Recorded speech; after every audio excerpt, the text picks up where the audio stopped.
Is it possible to turn an 8-bar loop into a full 6-minute track in just 5 minutes? Well, in this video, I'm going to challenge myself to do exactly that. I'm going to take an 8-bar loop, fully arrange it with transitions and effects into a 6-minute song, and I'm just going to use 5 minutes of time. We're going to set a timer and see if we can get it done. Before we jump into Ableton, you can actually grab this finished project file as well as over 50 finished project files and tools to help you finish songs faster. Link is in the description and on screen now. And if you need a bit of extra to help finishing songs faster, you can also grab the Ultimate Song Finishing Toolkit. Link is in the description for that as well. With that said, let's jump into this and see what we can do in just 5 minutes. Okay, so this is a look at the loop that we created in the last video. And so we're going to set a 5-minute timer and we are going to fully arrange this. I'm actually going to do this without actually listening to most of it, just to show you how easy this really can be. So let's start this timer in 3, 2, 1, let's go.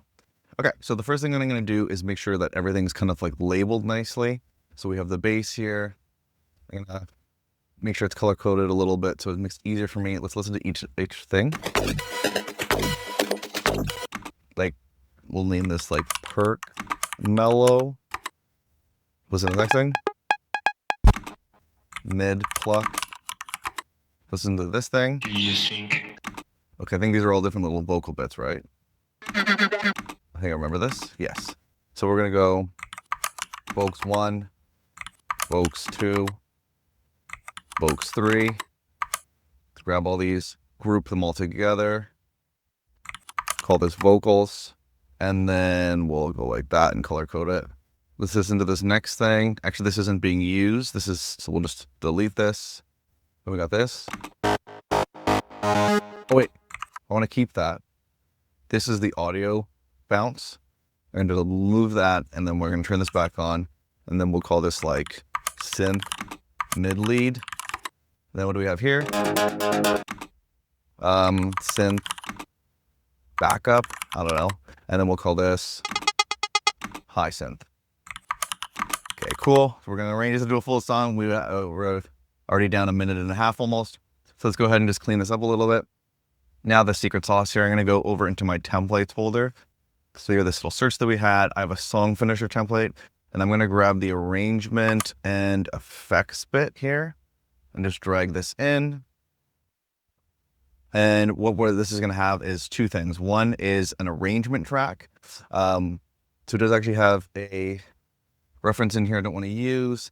And then it also has this arrangement track we're going to use to just quickly map out the arrangement. It's based on an arrangement that I've used a lot and that I've used after studying a bunch of tunes, and then effects like crashes and sweepers and stuff like that that are aligned with that already. So we're going to be able to make something pretty quickly here.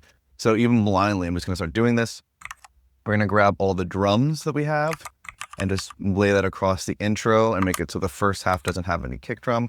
We're going to grab all this, head over to the outro and do the same thing. We're just going to move the kick. So the kick is in the first half, boom, done. Then what we're going to do is we are going to kind of create that. Actually, I want to clean this up a little bit more. I have tracks that we're not using here. I'm going to move them up to the top. So let's make it so we have this sub intro section here. Same thing, but with the bass added. Do that over here as well. And then what we're going to do is grab this whole thing. This is kind of the main drop, we can say. And we're going to put that across both of these drops here. Then what we'll do is, let's see, let's have, we're gonna bring the drums across, or just the tops across half of this big break, no kick drum.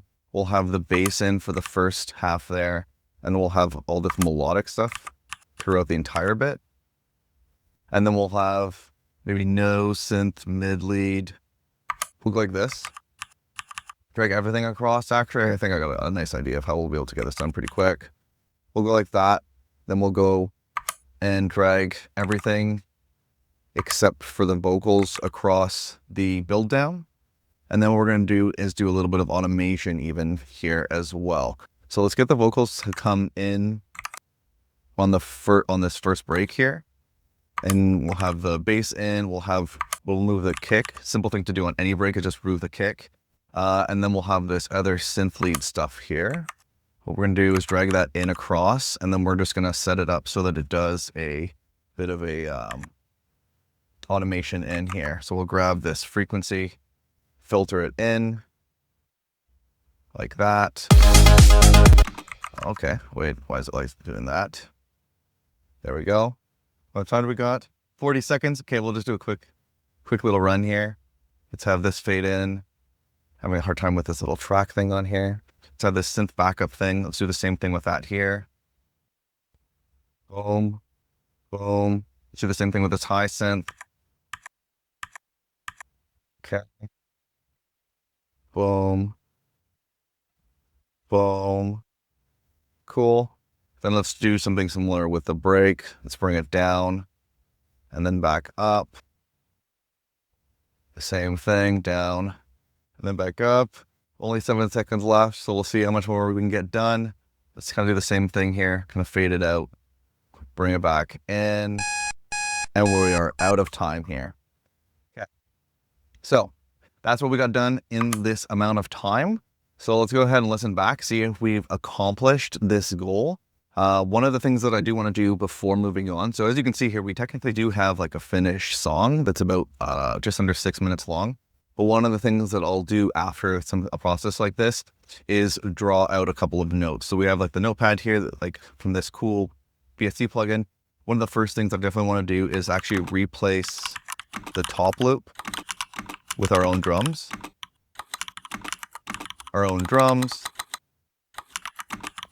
Second thing I definitely want to do, I can just tell, is make the bridge more interesting, add automation. And then what else? I'm thinking it might be cool to, we don't need to do any ear candy stuff. That's actually already in there. I think actually just a bit of mixing, mastering, of course. Include that in one. Let's have a quick listen to some of these parts. Cool. Cool.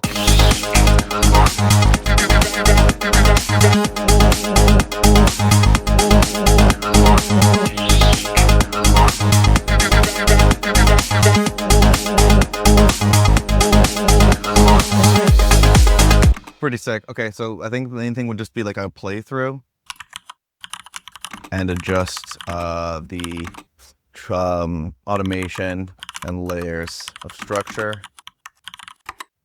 And then lastly, that might be actually kind of be good enough actually. So now we have like a rough idea done and we can see the song in a macro state, and then we could decide what changes we want to make here. And what I do like about this before we do the final playthrough is basically you quickly can create an idea and then make several of these ideas and then decide which ones are actually good ideas that are worth spending that extra amount of time in.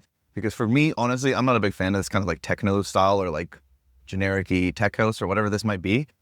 So this one, I don't think I would want to spend any more time on, to be completely honest. But the idea is like, then you could do several of these and pick the best ones instead of assuming that like your first idea is going to be the best one. So hopefully you found this challenge interesting and useful, and a bunch of techniques were in here that you might find useful. If you want to grab this final project too, I'll make sure I throw it up here, and I will replace the drums too, so you might find it a little bit more useful to use the drums in the final product as well.